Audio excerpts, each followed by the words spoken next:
नमस्कार, मैं हूं अर्चना। आप देख रहे हैं प्राइम टीवी। वक्त हो गया है खबर दोपहर का। हरियाणा चुनाव से ठीक पहले कांग्रेस की सियासत में भूचाल जैसी स्थिति नजर आने लगी है।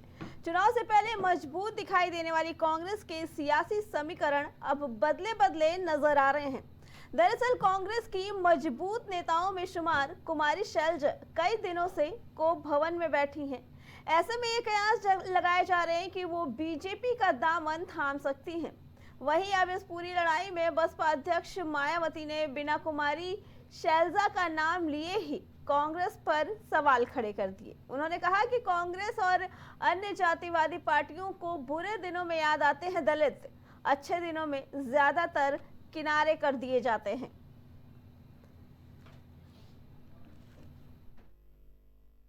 बेटे के बाहर भी जो नेता हैं उनकी भी इच्छा है, इच्छा सबकी, कोई बात नहीं, लेकिन और किसी की इच्छा हो जाए तो उसे अपना अपमानित करने का उदाहरण इससे बड़ा नहीं हो सकता कि एक हमारी दलित बहन, आखिर दलित समाज, अनुसूचित जाति का समाज सब चिंता करते हैं उसकी, चाहे कोई भी पार्टी हो, सम्मान सबको प्यारा है।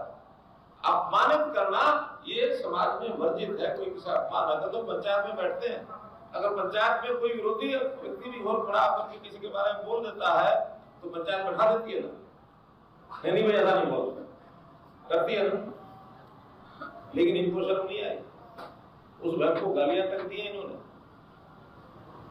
घर बैठी अपना आराम से। एक बड़ा वर्ग आज सोच रहा है कि हम क्या करें। बहुत लोग इनके पहचान निराश हुए, हमने ऑफर दे दे के उनको अपने साथ मिलाया है, हम तो तैयार हैं इस ऑफर के लिए, आज तो हम तैयार हैं। दूसरी चीज आपने पूछी हरियाणा का ये लोग हमारी चिंता बहुत कर रहे हैं, उनकी चिंता पहले करने दो ना। वहाँ इतना फूट हो रहा है, इतने लोग छोड़ के चले गए, बहुत से लोग पार्टी छोड़ के इंडिपेंडेंट ठहरे।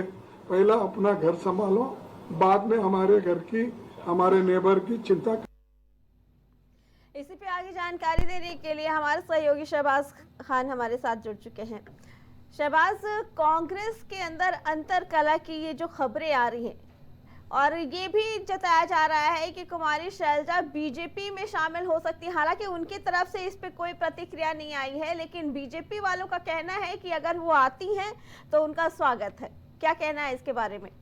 जी बिल्कुल, आपको बताना चाहूंगा कि हरियाणा में जो है कुमारी शैलजा शुरुआती दिनों में कांग्रेस के लिए प्रचार प्रसार करते हुए नजर आ रही थी, लेकिन फिलहाल में उनकी जो नाराजगी है वो नजर आने लगी है। और कहा यह भी जा रहा है कि कुमारी शैलजा जो है आज शाम तक एक बड़ी मीटिंग करने वाली हैं और अपने समर्थकों के साथ हो सकता है कुछ बड़ा ऐलान करते हैं। लेकिन जो उनको मनाने की कवायद है वो लगातार कांग्रेस पार्टी की तरफ से जारी है। बीते कल मल्लिकार्जुन खड़गे ने उनको अपने आवास पर बुलाकर कुमारी शैलजा से सब कुछ जाना था, जो भी पूरा राजनीतिक समीकरण वहां चल रहा है, जो भी परिदृश्य चल रहे हैं, सारी चीजों पर एक एक जानकारियां उनसे जुटाई और उनसे नाराजगी की असली वजह पूछी।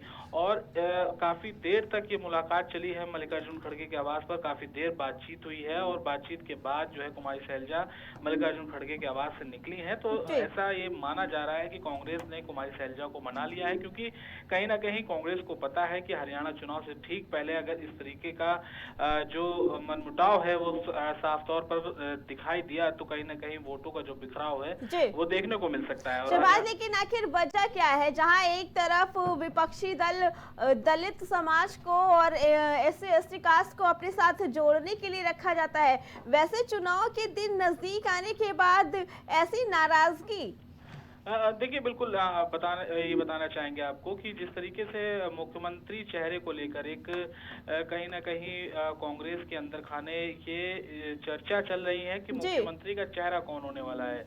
साफ तौर पर हुड्डा परिवार जो है वो हरियाणा की राजनीति में कहीं ना कहीं हावी है और सदियों से जो है कांग्रेस का प्रतिनिधित्व करते चले आ रहे हैं। भूपेंद्र सिंह हुड्डा, दीपेंद्र हुड्डा उनके लड़के हैं, वो चाह रहे हैं साफ तौर पर कि कहीं ना कहीं उनका जो है राज बना रहे, लेकिन कुमारी शैलजा भी अपना एक राजनीतिक कद जो है प्रदेश में चाह रही हैं और उसी की मांग को लेकर हरियाणा में जो खींचतान का जो दौर है, रस्साकशी जो चल रही है। शहबाज, तो क्या ऐसा हो सकता है कि जो हरियाणा के चुनाव है वो कहीं ना कहीं कांग्रेस परिवारवाद की तरफ ले जाता है? क्योंकि अगर देखा जाए तो हुड्डा परिवार में ही एक तरफ पिता और बेटे में कुर्सी के लिए लड़ाई हो रही है, तो ऐसे में तो अगर शैलजा कुमारी का नाराज होना भी कहीं ना कहीं जायज है, क्योंकि ज्यादा तवज्जो तो हुड्डा परिवार को ही दिया जा रहा है कांग्रेस की तरफ से। जी, जो चीज मध्य प्रदेश में हमने देखी थी, कहीं ना कहीं मध्य प्रदेश या राजस्थान में एक परिवार की जो राजनीति है वो हावी होने लगती है कांग्रेस पे। इसका खामियाजा कांग्रेस मध्य प्रदेश में पहले भी उठा चुकी है। जीती हुई बाजी को कहीं ना कहीं बीजेपी के पाले में खुद ले जाकर उनके नेताओं ने खड़ा कर दिया था। अब ऐसी ही तस्वीर हरियाणा में एक बार फिर से देखने को मिल रही, क्योंकि जो स्थिति और मजबूत साफ तौर पर कांग्रेस की दिखाई दे रही थी, कहीं ना कहीं उसमें काफी कमी आई है।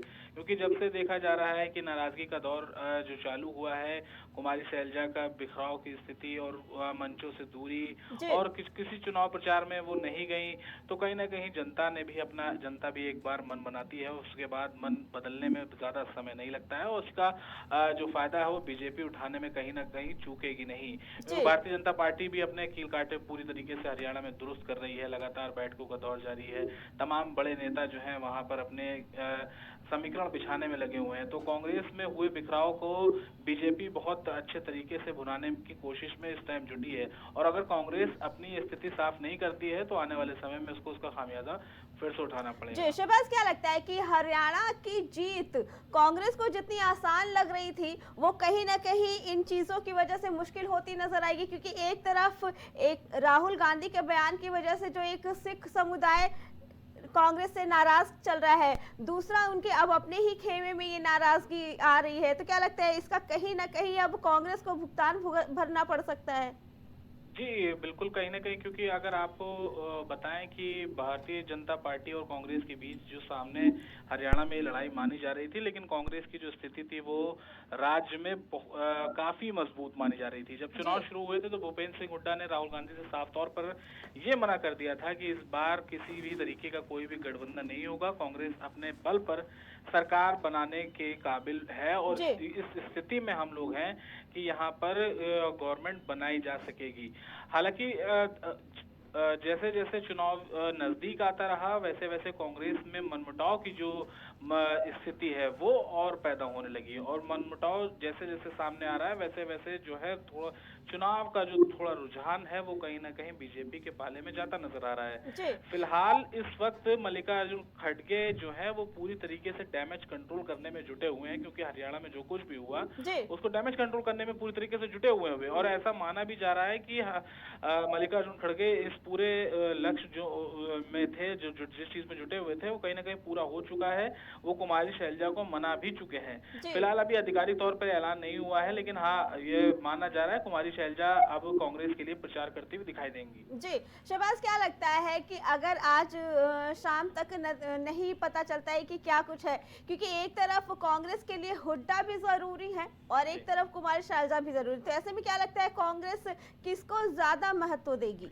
देखिए आपको बताएं अर्चना, कांग्रेस इस मामले पर हमेशा बीच का रास्ता इख्तियार करेगी, क्योंकि दो धारी तलवार पर इस टाइम कांग्रेस नजर आ रही है, क्योंकि एक तरफ भूपेंद्र हुड्डा है तो दूसरी तरफ कुमारी शैलजा है, लेकिन किसी एक के साथ कांग्रेस नहीं जाएगी। कांग्रेस इसी कोशिश में है कि दोनों ही लोगों को मना लिया जाए, क्योंकि सीट बंटवारे से लेकर या फिर आने वाले किसको क्या पद मिलने वाला है, जो भी चीज की अंदर खाने जो रस्साकशी चल रही है, उन सारी चीजों को मल्लिकार्जुन खड़गे समेत तमाम शीर्ष नेतृत्व कांग्रेस का जुटा हुआ है और डैमेज कंट्रोल कर रहा है। जी शहबाज, तो क्या लगता है जो राह आसान लग रही थी कांग्रेस के लिए अब वो कहीं ना कहीं जैसे जैसे चुनाव नजदीक आ रहे हैं वैसे वैसे राह भी कांग्रेस के लिए अब मुश्किल होती नजर आ रही है? जी बिल्कुल, थोड़ी सी मुश्किल कांग्रेस के लिए खड़ी हो गई है, क्योंकि चुनाव में अब बहुत समय बचा नहीं है। कुछ ही समय में अब पहला फेज जो है वहां होने वाला है, उसके बाद चुनाव होंगे, तो चुनाव में अब ज्यादा समय नहीं बचा है। जो बिसात बिछानी थी कांग्रेस ने या फिर अन्य पार्टियों ने वो बिछा चुके हैं। अब नतीजों का समय आने वाला है। जनता बहुत कम समय में ही अपना मन बनाती है और कम समय में ही अपने मन को बदल देती है, क्योंकि जिस तरीके से खींचतान हरियाणा में अगर जनता देखेगी कि कांग्रेस में अपनी ही चीजें ठीक नहीं है, तो जनता बहुत जल्द हो सकता है बीजेपी की तरफ अपना रुख इख्तियार कर ले, क्योंकि जो मजबूती कांग्रेस को इस वक्त दिखाई दे रही थी वो मजबूती इस वक्त अगर राजनीतिक प्रदेश पर आप नजर डालेंगे तो इस वक्त कांग्रेस कहीं ना कहीं पीछे बैकफुट पर नजर आती हुई दिखाई दे रही है। जी ठीक है, ठीक है शहबाज, आपका बहुत बहुत धन्यवाद।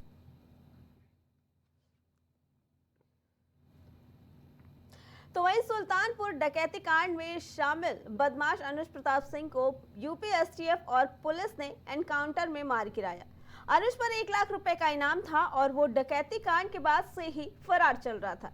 अनुज के एनकाउंटर पर उसके पिता धर्मराज सिंह ने सपा मुखिया अखिलेश यादव पर निशाना साधते हुए कहा कि चलो ठाकुर का एनकाउंटर होने से अखिलेश की इच्छा तो पूरी हो गई, सरकार की जैसी मर्जी हो वैसा कर सकती है। दरअसल सपा मुखिया ने इससे पहले एनकाउंटर में मारे गए मंगेश यादव के मुद्दे को खूब उठाया था और एसटीएफ पर गंभीर आरोप लगाए थे।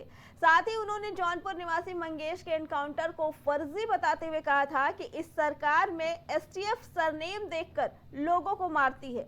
उनका कहना था कि यादव होने की वजह से मंगेश को मारा गया, जबकि ठाकुर होने के चलते डकैती कांड के अन्य आरोपियों के पैर में गोली मारी गई या फिर उन्हें सरेंडर करवा दिया गया। अनुज प्रताप सिंह मेरा लड़का था, उसका सूरत में सिर्फ एक ही केस था और बाकी सुल्तानपुर में नाम था। पुलिस ने उसको इनकाउंटर करके मृत्यु घोषित कर दिया। हम लोगों को कोई भी जानकारी है इस विषय में नहीं। लास्ट में गांव में कब आया था? 3 मई में आया था, 4 जून को गए थे। एक व्यक्ति सरकार लगातार जो है विपक्ष हमलावर था सरकार पर कि एक जाति विशेष को टारगेट किया जा रहा है, इनकाउंटर किया जा रहा है। चलो अखिलेश यादव जी का इच्छा तो पूरी हो गई, कम से कम ठाकुरों का इनकाउंटर करके उनकी इच्छा की पूर्ति तो हो गई। ठाकुर का भी इनकाउंटर हो गया। आज फिर सुबह अनुज प्रताप सिंह का इनकाउंटर हुआ। देखिए विषय नाम का नहीं है, विषय को गुंडा है, माफिया है, लोगों का दमन करता है, महिलाओं को उत्पीड़न करता है और खास तौर से पुलिस पर गोलीबारी करता है। जिन जिन लोगों ने पुलिस पर हमलावर होकर गोलीबारी करने का काम किया तो पुलिस जवाबी कार्रवाई करती है। और जवाबी कार्रवाई में कोई घटना हुई होगी तो घटना स्वाभाविक है, पुलिस को आत्मरक्षा में गोली चलानी पड़ती है।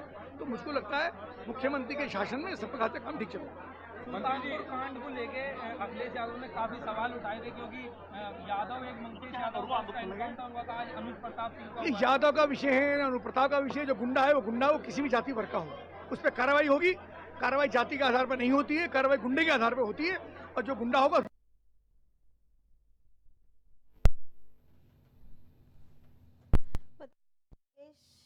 यादव के एनकाउंटर के बाद अब ये दूसरा एनकाउंटर हुआ है जिसमें दूसरा आरोपी मारा गया है। इसी पे आगे जानकारी देने के लिए हमारे संवाददाता आशुतोष हमारे साथ जुड़ चुके हैं। आशुतोष, आज एक और आरोपी का एनकाउंटर हो गया जो सुल्तानपुर की लूटकांड में शामिल था। क्या कुछ कहना है इसका, क्योंकि सुनने में ये भी आया कि आरोपी के पिता ने साफ तौर पर ये बोला है कि आज अखिलेश यादव बहुत खुश होंगे। कहीं ना कहीं अखिलेश यादव पे सीधा निशाना साधा गया है। जी बिल्कुल, आपको बता दें भरत जी ज्वेलर्स की दुकान पर बीते 28 अगस्त को दिन दहाड़े डकैती हुई थी, जिसमें मनमास 5 लोग दुकान के अंदर घुसते हैं और वहां पे लगभग 1 करोड़ 35 लाख की ज्वेलरी लूट ली जाती है। वही 5 सितंबर को जो है मंगेश यादव की एक मुठभेड़ होने के दौरान जो है वहां पे मार दिया जाता है और उसी को देखते हुए जो है आज भी इनकाउंटर जो हुआ है उन्नाव में, वो भी एक बड़ा सवाल खड़ा हो रहा है ठाकुर को भी लेकर। लेकिन जिस तरह जो है एक उनके परिवार के पिता का जो एक बयान सामने आता है, कहते अब उनकी अखिलेश जी की इच्छा पूरी हो गई है, ये सवाल बड़ा आता है। लेकिन फिलहाल अपराधी कोई भी हो, अपराधी की कोई जात तो नहीं होती है, लेकिन जो अपराधी हो वो अपराधी को जो है अन्याय दंड तो मिलना ही चाहिए। ये चीज होता है, तमाम चीज बातें निकल के जो होती है सामने। जी आशुतोष, मंगेश यादव के एनकाउंटर को काफी राजनीतिक रूप दिया गया था। क्या लगता है कि अब एक ठाकुर के एनकाउंटर पर क्या सियासत गरमाएगी? देखिए फिलहाल सियासत को लेकर जो है चर्चा विषय तो नहीं कहा जाता, लेकिन जिस तरह माहौल बन रहा था यादव को लेकर, अखिलेश ने परिवार से जाके मिले भी थे मंगेश यादव के परिवार से, वहाँ पे उन्होंने आश्वासन भी दिया यादव को ही क्यों मारा गया, बाकी और अपराधी को क्यों मारा गया और जाति को देखकर अगर इनकाउंटर कर रहा है ये तो गलत है। लेकिन फिलहाल आज ठाकुर का इनकाउंटर होना एक कहीं ना कहीं चर्चा तो बन सकता है, लेकिन अखिलेश को क्या इस पे खुशी मिल गई कि नहीं मिल गई, वो तो एसटीएफ के द्वारा जो है एक बड़ा सवाल भी खड़ा हुआ। ठाकुर को क्यों मारा गया, वो सॉरी यादव को क्यों मारा गया, ठाकुर को क्यों नहीं मारा जा रहा, ये बड़ा सवाल हो रहा था। फिलहाल अब आने वाले समय में क्या कार्रवाई होती है लोग को लेकर और क्या पूछताछ होती है वो तो समय बता देगा। जी आशुतोष, आप इस वक्त वहां पे मौजूद होंगे। परिवार वालों का क्या कहना उनका, क्योंकि उनकी बहन का कहना था कि जिस दिन ये घटना हुई थी उस दिन उसका भाई अनुज प्रताप मौके पे था ही नहीं, वो तो कहीं बाहर था। तो ऐसे में परिवार वालों का क्या कहना है एनकाउंटर के बाद? देखिए, ये बिल्कुल आपको बता दें, ये तो जांच का विषय है। जांच के मुताबिक जो भी आगे सामने आएगा उस पर कार्रवाई करने के लिए मांग तो की गई है, लेकिन कार्रवाई होगी जरूर, वो जांच के विषय बताता है। फिलहाल आपराधिक कोई भी आपराधिक की जो है जांच और प्रक्रिया के अनुसार जो है कार्रवाई प्रक्रिया आगे बढ़ती है। जी आशुतोष, आपका बहुत बहुत धन्यवाद।